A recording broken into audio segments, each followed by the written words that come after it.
بسم اللہ الرحمن الرحیم۔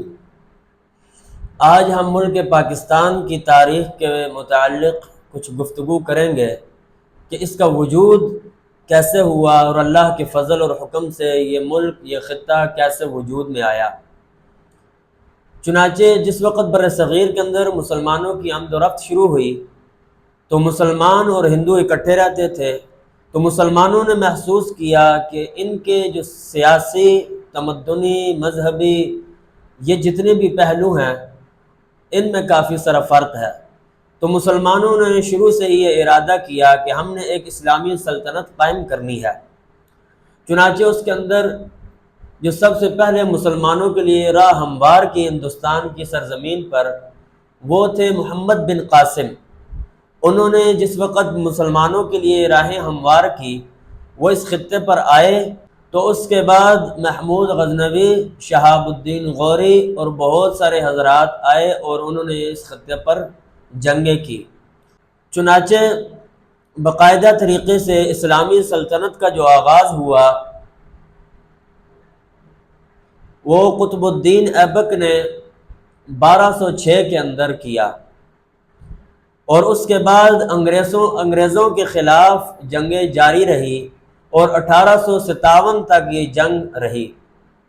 اور اس 1857 کے اندر انگریزوں کے خلاف علماء نے اور جتنے بھی سیاسی لوگ تھے جو مسلمانوں کے اندر تھے انہوں نے بہت اہم کردار ادا کیا، جس میں مولانا قاسم نانوتوی رحمہ اللہ بھی ہیں اور بہت سارے علماء ان کے ساتھ موجود تھے اور انہوں نے تحریک چلائی تھی۔ 1857 میں جب انگریزوں سے نجات ملی تو اب مسلمان اور ہندو اکٹھے رہتے تھے، اور ہندو اور مسلمانوں کا بھی آپس میں بہت سارے مذاہب کی بنا پر اختلافات تھے۔ تو اس کے بعد سے باقاعدہ طریقے سے جو پاکستان کے قیام کا آغاز ہوا اور گفتگو چلی وہ 1906 کے اندر چلی۔ 1906 کے اندر مسلم لیگ قائم ہوئی اور اس کے اندر بھی انہوں نے علماء کو اپنے ساتھ رکھا اور اس تحریک کا آغاز کیا۔ اور مسلم لیگ کے قیام کا مقصد یہ تھا کہ مسلمانوں کو تحفظ اور امن دیا جائے۔ چنانچہ 1930 کے اندر ڈاکٹر علامہ اقبال رحمہ اللہ نے یہ اپنا تصور پیش کیا کہ مسلمانوں کو ایک الگ ریاست بنانی چاہیے۔ تو اس کے بعد 1930 کے بعد 1933 کے اندر چودھری رحمت علی نے پاکستان کے نام کا انتخاب کیا، اور اس کے بعد باقاعدہ مسلم لیگ نے پاکستان کی ریاست کا آغاز شروع کیا، اور مسلم لیگ کو قبولیت بھی حاصل ہو گئی تھی بہت زیادہ۔ تو اس کے بعد قائد محمد علی جناح رحمہ اللہ نے دو قومی نظریے کو پیش کیا۔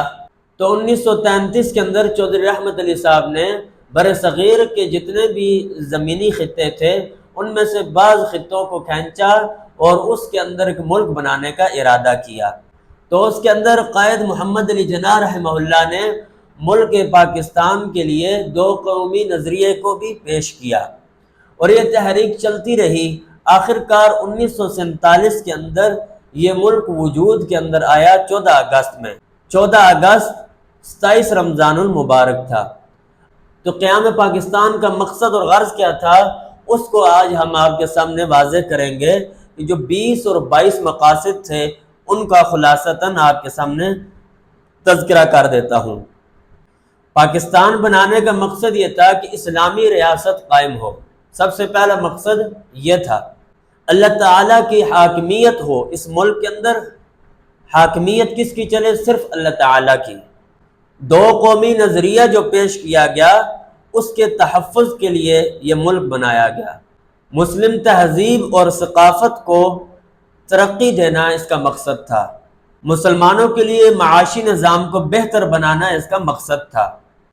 فرقہ وارانہ فساد کو ختم کرنا تھا، کیونکہ اس ملک کے بر صغیر کے اندر بہت ساری تحریکیں چل پڑی تھی جس کی وجہ سے فرقہ وارانہ فساد شروع ہو گیا تھا، اور اس کو ختم کرنا تھا۔ اور اس کا مقصد یہ تھا کہ کانگریس سے ہمیں نجات مل جائے۔ اور انگریزوں سے نجات مل جائے اور ایک پرامن ملک ہمیں مل جائے تاکہ اس کے اندر مسلمانوں کا قیام آسانی سے ہو سکے، اور ملی یا قومی اتحاد کو بھی سامنے رکھنا تاکہ اس میں اتحاد قائم ہو جائے قومی طور پر، یہ بھی اس کا مقصد تھا۔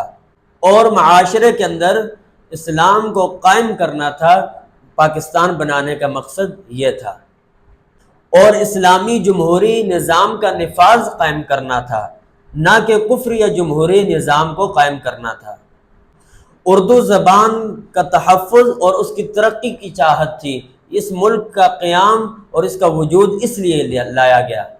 مسلمانوں کو آزادی دینی تھی، پاکستان بنانے کا مقصد یہ تھا تاکہ یہ اپنے ملک کے اندر آسانی کے ساتھ اپنی عبادات کو مکمل کر سکیں اور ترقی حاصل کر سکیں۔ مسلمانوں کی سیاسی ترقی اور معاشی ترقی، اس ملک کا بنانے کا مقصد یہ تھا کہ سیاسی طور پر بھی مسلمان جو ہیں وہ آگے جائیں اور معاشی طور پر بھی مسلمان آگے نکل جائیں، اور ہندوؤں کے تعصب سے نجات حاصل کرنی تھی۔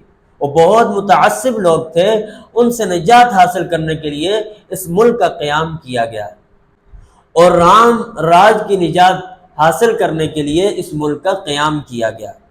اور پاکستان کے بنانے کا مقصد یہ تھا کہ اسلام کی تاریخ کو مضبوط کیا جائے تاکہ پھر نئے سرے سے اسلام کی تاریخ شروع ہو جو ہم نے رسول اللہ صلی اللہ علیہ وسلم سے لے کر کئی عرصے تک یہ قائم رہی تھی، پھر اس کو توڑ دیا گیا تھا۔ اور اس کے بنانے کا، پاکستان کے بنانے کا مقصد یہ تھا کہ اسلام کا قلعہ بن جائے، پاکستان ایک مضبوط ملک بن جائے اور اسلام کو مضبوطی اور قوت حاصل ہو۔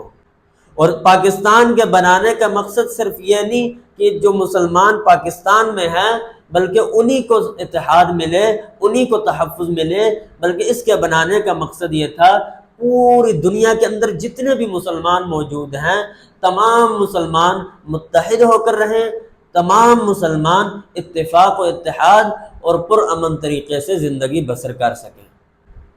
تو میرے بھائیوں، یہ آپ کے سامنے چند مقاصد سامنے رکھے ہیں کہ پاکستان کے بنانے کا مقصد یہ چیزیں تھی کہ صرف اور صرف اللہ تعالیٰ کی حاکمیت اس ملک پر چلے اور اللہ تعالیٰ کا قانون یہاں پر لاگو ہو، قرآن و سنت پر عمل کیا جائے، نہ کہ اس سے ہٹ کر عمل کیا جائے۔